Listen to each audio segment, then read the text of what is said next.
Hey everyone, and welcome to this explainer. I am honestly so thrilled you're here today because we are going to unpack something truly magical.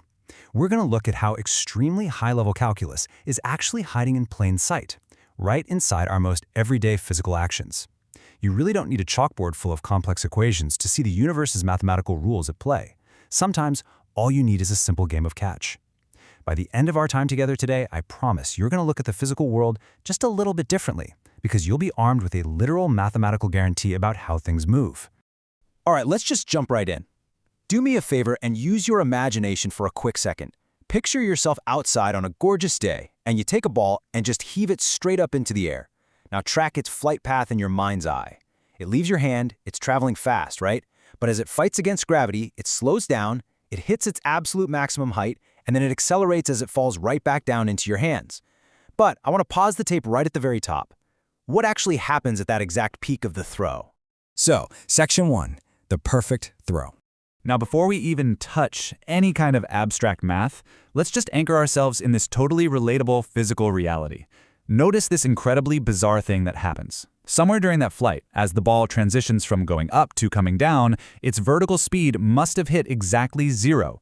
Literally, for a split microscopic second, that object in motion had an absolute vertical speed of nothing. It wasn't moving up, it wasn't moving down. Vertically speaking, it was perfectly, completely still.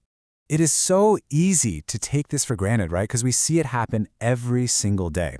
But this momentary stop, it is not just some random physical quirk. It's absolutely not a coincidence that the ball decides to pause. It's an unbreakable rule of nature. And you know, whenever we find an unbreakable rule in physics, we usually find a deeply elegant mathematical proof standing right behind it, pulling all the strings. Which brings us to Section 2, defining Rolle's theorem. Okay, so let's smoothly transition from our physical ball toss over to the actual mathematical statement that proves exactly why that ball has to stop. Meet the math behind our ball's momentary pause, Rolle's theorem. Now, the formal definition states that if a function is continuous and differentiable over an interval and has equal values at both endpoints of that interval, well, then there exists at least one point inside that interval where the function's derivative equals 0. I know that's a mouthful, but the core takeaway here is just that the math guarantees a specific point with a derivative of 0, which is really just a fancy way of saying a slope, or a rate of change, of exactly 0 absolutely must exist. So the real trick is just understanding the 3 strict prerequisites for this theorem to actually work. Let's map the physical properties of our thrown ball directly to these 3 math rules. First up, continuous. In the real world, this just means the ball doesn't magically teleport from your hand to the sky. It travels through every single point in the air seamlessly. Second, differentiable. This simply means the flight path is smooth. The ball doesn't make impossible, sudden, jagged turns in midair. It follows a nice, smooth curve. And third, equal endpoints. You throw the ball from a certain height, and you catch it at that exact same height. It starts and ends at the exact same value. Because our simple ball toss meets all 3 of these conditions perfectly, Rolle's theorem kicks into high gear. Moving right along to Section 3, the 3-path intuition. Let's break down the logical intuition of the theorem by looking at the only 3 possible paths a function can take when it actually meets those conditions. If a smooth function starts and ends at the exact same value, we logically only have 3 scenarios. Path 1, it just stays perfectly flat the entire time. Imagine just holding the ball in your hand, never throwing it, just waiting. The height starts at, say, 4 feet, and it ends at 4 feet without ever changing. Since it never goes up or down, the vertical speed, the slope, is 0 the entire time. The rule holds up perfectly. Okay, path 2. This is what happens when it rises and then falls back down. This connects perfectly back to our physical visual of the ball being thrown up into the air.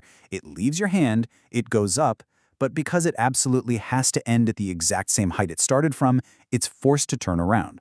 To transition from a positive upward direction to a negative downward direction in a smooth, continuous way, it has to cross the 0 mark. There's just no way around it. And finally, path 3.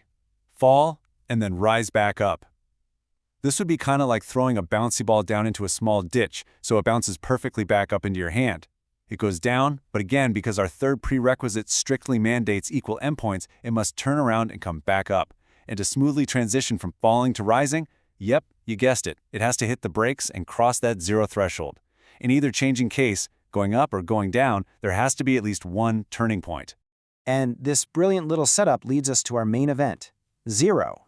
Whether the function rises or falls, as long as it starts and stops at the same height, every turning point momentarily possesses a slope of exactly 0. Rolle's theorem guarantees that turning point has to exist.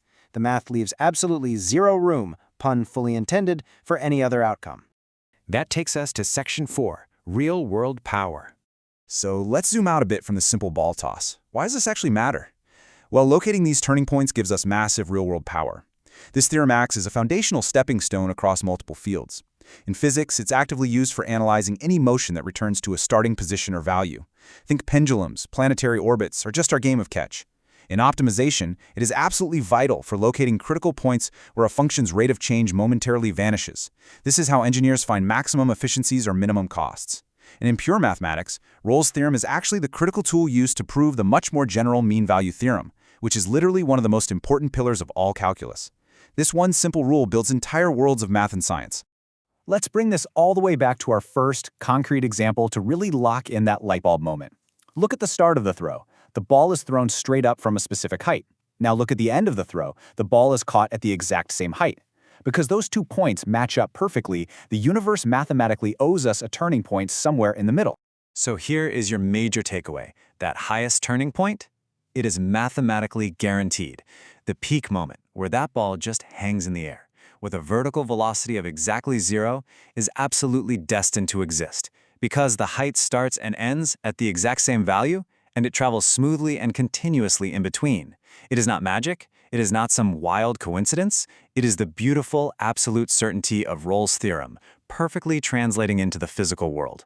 So, we found these guaranteed turning points, right? We know for a fact that these critical moments where slopes hit 0 must exist. But what if we want to model the entire flight path? How do we approximate these incredibly complex, continuous curves so we can calculate even more about them?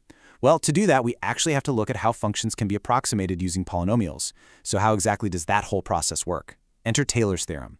But that is a fascinating topic for another explainer. Thank you so much for joining me today. I really hope this sparked your curiosity. And as always, keep exploring.